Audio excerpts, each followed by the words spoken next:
So today I will tell you the side effects and all the details of Torbex gel. I'm your pharmacist, Dr. Abdul Rafi. I'm doctor of pharmacy. I have a specialty in pharmacy. I'm a drug expert and you're watching Side Effects channel. So let's start.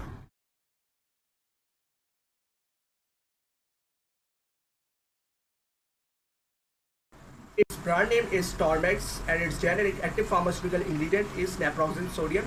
It is a 25-gram gel and its manufacturer is Platinum Pharmaceuticals. It is used to treat pain and inflammation caused by soft tissue injury or in the muscle cramps or in muscle pain or in muscle pull. So it's a very good medicine and it is also used to treat inflammation on a joint. So it's a good medicine. So now let's discuss its side effects. It doesn't have so much side effects as it is in gel form. If otherwise it was in other dosage form, it would have a lot of side effects as it has naproxen sodium in it, which is NSAID, which is non-steroidal anti-inflammatory drug. So it has all the side effects of NSAIDs class.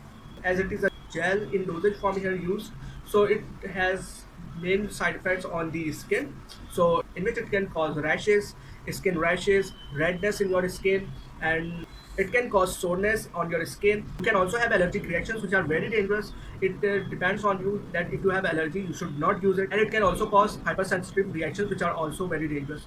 So if you want to know that if you have allergy or not, so you should better consult your pharmacist for it, because she can help you in identifying that if you are allergic or not to this medicine. Okay. Another thing that you should not use it too much.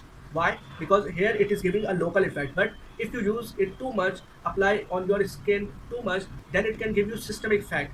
Systemic effects come when it is absorbed in your blood and it will circulate in your blood, and it will give other systemic effects like typical NSAID side effects, just like they have on GI, gastrointestinal tract, on our digestive system, where it can cause ulcers and these kind of things.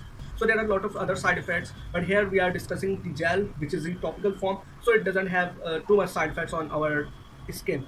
So you should not use it too much, otherwise you would have side effects such as headache and other fatigue, nausea, vomiting, diarrhea, and also ulcers, bleeding, which is very dangerous. So these are the side effects which you should probably care of, and you should properly consult your physician and pharmacist first, then you should use it. Do not use by your own self and don't self medicate yourself. Okay, so that's for today. I hope you found this video informative. For more details about this medicines, its drug interactions, contraindications, and whether it is good for you or not, and should you use it or not, and which condition you should use it, and it would be suitable for you or not. So for all of the details, you can consult your pharmacist for it, and do not use it without consulting your physician. Okay, so that's for today. So I hope you found this video informative. Please like it, share it, and subscribe to our channel. If you have any question regarding any medicine, you can also write in the comment section. And if you want this medicine or any kind of medicine, you can also write in the comment section. And take care of yourself, and also remember your pharmacist, Dr. Abdul Rafi, and your prayers. Allah Hafiz. Take care, and Pakistan Zindabad.